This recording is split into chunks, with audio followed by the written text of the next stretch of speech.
ਕੀਤਾ ਜਾਂਦਾ ਵਾ। ਮੁxtਲਿਫ ਸ਼ਖਸੀਅਤ ਦੇ ਹਵਾਲੇ ਨਾਲ ਤੇ ਬਾਬਾ ਗੁਰੂ ਨਾਨਕ ਜੀ ਦੇ ਹਵਾਲੇ ਨਾਲ ਵੀ ਜਾਰੀ ਕੀਤਾ ਗਿਆ। ਮੇਰੇ ਨਾਲ ਇਸ ਵਕਤ director general Pakistan post Muhammad Ikhlaq Rana ਮੌਜੂਦ ਆ। ਉਹਨਾਂ ਦੇ ਨਾਲ ਅਸੀਂ ਗੱਲ ਕਰਦੇ ਹਾਂ ਇਸ ਯਾਦਗਾਰੀ ਟਿਕਟ ਦੇ ਬਾਰੇ 'ਚ। ਜੀ ਰਾਣਾ ਸਾਹਿਬ ਥੋੜ੍ਹਾ ਜਿਹਾ ਦੱਸੋ। ਸ਼ੁਕਰੀਆ ਜੀ, ਥੈਂਕ ਯੂ ਵੈਰੀ ਮਚ। ਅਸੀਂ ਇਸ ਮੁਬਾਰਕ ਮੌਕਾ ਜਿਹੜਾ ਕਿ ਸਾਡੇ ਸਿੱਖ ਭਰਾਵਾਂ ਲਈ ਹਕੂਮਤ ਪਾਕਿਸਤਾਨ ਨੇ, ਪ੍ਰਾਈਮ ਮਿਨਿਸਟਰ ਇਮਰਾਨ ਖਾਨ ਨੇ ਬਣਾਇਆ, ਤੁਹਾਡੀ ਗਵਰਨਮੈਂਟ ਨੇ ਬਣਾਇਆ, ਉਸ ਦੇ ਮੌਕੇ ਤੇ ਅਸੀਂ 550ਵੀਂ ਜਿਹੜੀ ਬਾਬਾ ਜੀ ਦੀ ਬਰਥਡੇ ਹੈ ਉਹਨੂੰ ਸੈਲੀਬ੍ਰੇਟ ਕਰਨ ਲਈ ਇੱਕ ਮੈਮੋਰੇਟਿਵ ਸਟੈਂਪ ਇਸ਼ੂ ਕਰ ਰਹੇ ਹਾਂ। ਉਹਦੀ ਅੱਜ ਹੀ ਪ੍ਰਾਈਮ ਮਿਨਿਸਟਰ ਸਾਹਿਬ ਅਨਵੀਲ ਕਰਨਗੇ।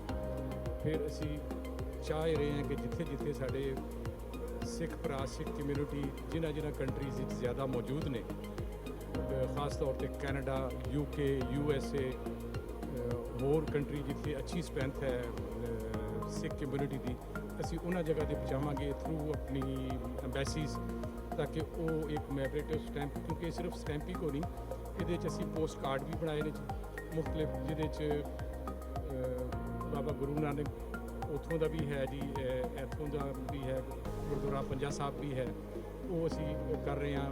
$1 ਦਾ ਇੱਕ ਕਾਰਡ ਅਸੀਂ ਉਹ ਦੇ ਰਹੇ ਹਾਂ ਜੀ। ਉਸ ਤੋਂ ਇਲਾਵਾ ਕਮੈਮੋਰੇਟਿਵ ਸਟੈਂਪਸ ਨੇ, ਅਤੇ ਮੈਂ ਉਮੀਦ ਕਰਨਾ ਕਿ ਅਸੀਂ ਇਸ ਤਰੀਕੇ ਨਾਲ ਆਪਣੇ ਸਿੱਖ ਭਰਾਵਾਂ ਦੀ ਬੜੀ ਖਿਦਮਤ ਕਰ ਸਕਾਂਗੇ।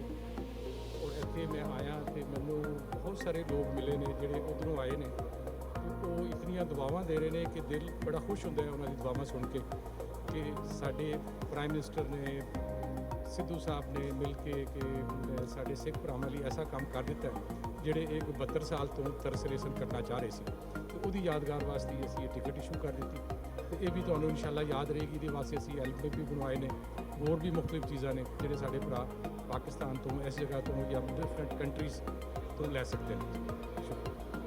ਤੁਸੀਂ ਦੇਖਿਆ ਕਿ ਹਕੂਮਤ ਪਾਕਿਸਤਾਨ ਨੇ ਬਹੁਤ ਜ਼ਿਆਦਾ ਇਕਦਾਮਾਤ ਕੀਤੇ ਔਰ ਵਾਕਈ ਬਾਬਾ ਜੀ ਦਾ ਜਿਹੜਾ 550ਵਾਂ ਜਨਮ ਦਿਨ ਸੀ ਉਹਨੂੰ ਯਾਦਗਾਰ ਬਣਾ ਦਿੱਤਾ। ਸਿੱਕਾ ਵੀ, ਡਾਕ ਟਿਕਟ ਵੀ, ਗੁਰਦੁਆਰਾ ਕਰਤਾਰਪੁਰ ਸਾਹਿਬ ਵੀ, ਯਾਨੀ ਕਿ ਇਸ ਵਾਰੀ ਤੇ ਵਾਕਈ ਜਿਹੜਾ ਸਿੱਖਾਂ ਦੀ ਈਦ ਹੋ ਗਈ ਹੈ।